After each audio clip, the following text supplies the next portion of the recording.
Putin oo ku guul dareystay dagaalka uu ku qaaday Ukraine sidoo moodayo uma isan noqon haddaba maxaa isbedelay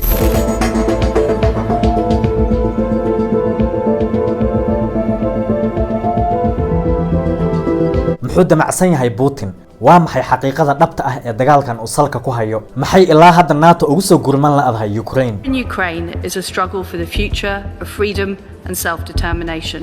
We must not rest until Putin fails in Ukraine and the country's sovereignty is restored. Horrifying to see the type of the barbaric use of military force to go after innocent civilians. maxaan ka baran karnaa dagaalkan ka socda Ukraine ka muslim ahaan iyo Afrikaan ahaanba invasion of Ukraine.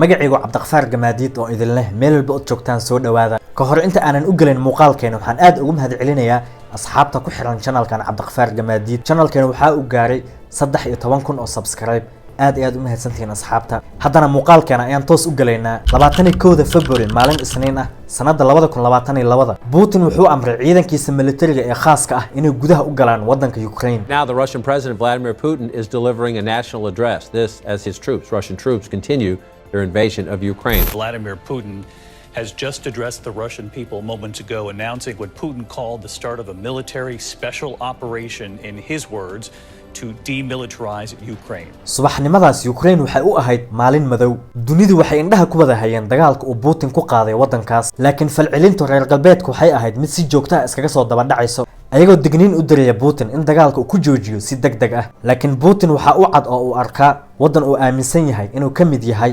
Ruushka way ka awood badan yihiin Ukraine xagga ciidanka iyo hubkaba sidaas oo ay tahay madaxweynaha wadanka Ukraine wax walba ayuu u sameynayaa si uu u badbaadiyo shacabkiisa iyo wadankiisaba laba asbuuc ayuu socdaa dagaalkan uu soo qaaday Putin sida iska cad oo muuqato dagaalkan Putin waa uu ku fashilmay oo qorshuhu wuxuu ahaa in maalmo gudahood uu Putin ku qabsado wadanka Ukraine muuqaalkan hadda idiin muuqdo waa maalinkii koowaad oo ay ciidanka Putin gudaha u soo galayeen wadanka Ukraine goobo kala duwan ay ciidankan ka soo galeen wadanka Ukraine meelo badan oo wadanka Ukraine kamid ahna waa ay qabsadeen gantaalo ayay ku qaraacayaan caasimadda wadanka ee Kyiv ilaa haddana ma aysan qabsan caasimadda dagaalkan socda ilaa muddada labada asbuuc ah Putin wali meeshii uu qorsheynayay ama meeshii uu rabay ma uusan gaarin waxaana iska cad in Putin uu dagaalkan ku fashilmay xitaa haddii uu nidaamkan dawladda ee Ukraine meesha uu ka saaro Putin wali sidii uu rabay uma noqonayso oo waxaa is hortaagaya caqabadahan oo sidoo uga gudbay aad u adag tahay midda koowaad shacabka wadanka Ukraine Putin waxay u arkaan inuu yahay cadawgooda koowaad umana hogaansami doonaan awaamirtiisa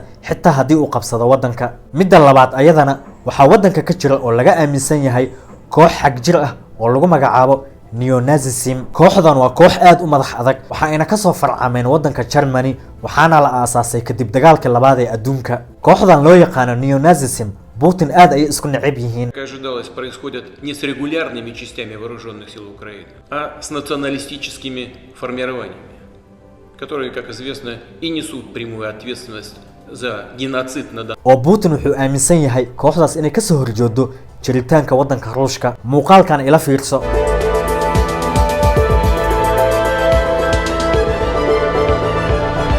maamooyin iyo ciyaal ayaa dagaalka qayb ka ah oo ku jira qoryo ay ku dagaalamaan ma haystaan laakiin dhalooyin ayay baasiin ka buuxinayaan kadib waxay u gubayaan ama ku tuurayaan dhalooyinkaas ciidamada wadanka Ruushka oo haysto magaalooyinka ay joogaan taas ayaana ku tusinaysa in Putin uu dagaalkan ku guul dareystay oo looga adkaaday xitaa hadduu wadanka idil wada qabsado kuma guuleysan doona inuu maamulo shacabka wadanka Ukraine haddaba su'aashan ayaa taagan muxuu damacsan yahay Putin waa maxay xaqiiqada dhabta ah ee dagaalkan uu salka ku hayo maalin ka hor inta uusan Putin dagaalka ku dhawaaqin wuxuu jeediyay khudbad aad u dheer khudbadiisana waxyaabo badan ayuu uga hadlay oo waxa ay ku socotay wadanka Ukraine wuxuuna khudbadaas ciwaan uga dhigay badbaadinta Ukraine haddaba yaa laga badbaadinayaa wadanka Ukraine asagaba dagaal ku soo qaaday Putin dhowr qodob ayuu aaminsan yahay oo la isdhihi karo dagaalkan uu Ukraine ku soo qaaday ayay sabab u tahay midda koowaad wuxuu aaminsan yahay in shacabka Ukraine maskaxdooda idin la bedelay ama lagu sameeyay brainwash oo lagu shubay fikradda reer galbeedka midda labaad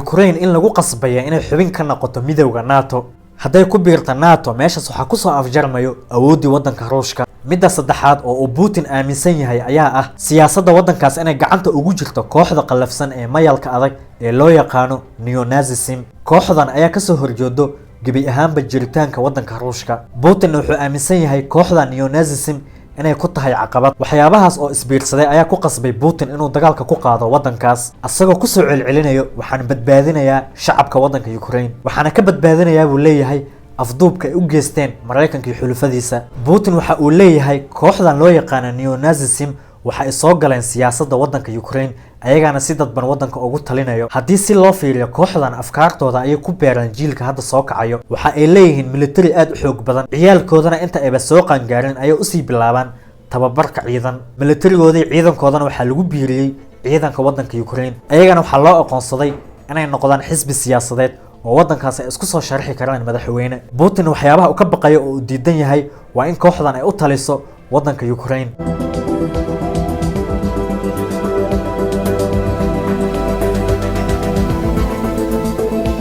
Neo-Nazis here connecting through social media online with like-minded individuals overseas, and in some cases actually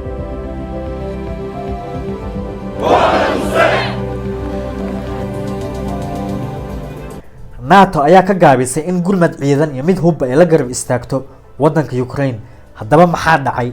NATO waa 30 dowladood oo midoobay oo ku heshiiyey haddii 30kaas dowladood mid ka mid ah dagaal lagu soo qaado inay garab istaagi doonaan oo difaaci doonaan. laakiin Ukraine weli kama aysan mid noqon NATO. haddaysa dagaalkan ku soo biiraan NATO waxaa halis ah in la isku adeegsado hubka wax gumaada ee nuclearka. waadna qiyaasi kartaa hubkaas halista uu leeyahay 5 mar oo kaliya oo la isticmaalo ayuu sababi karaa burburka dunida oo idil.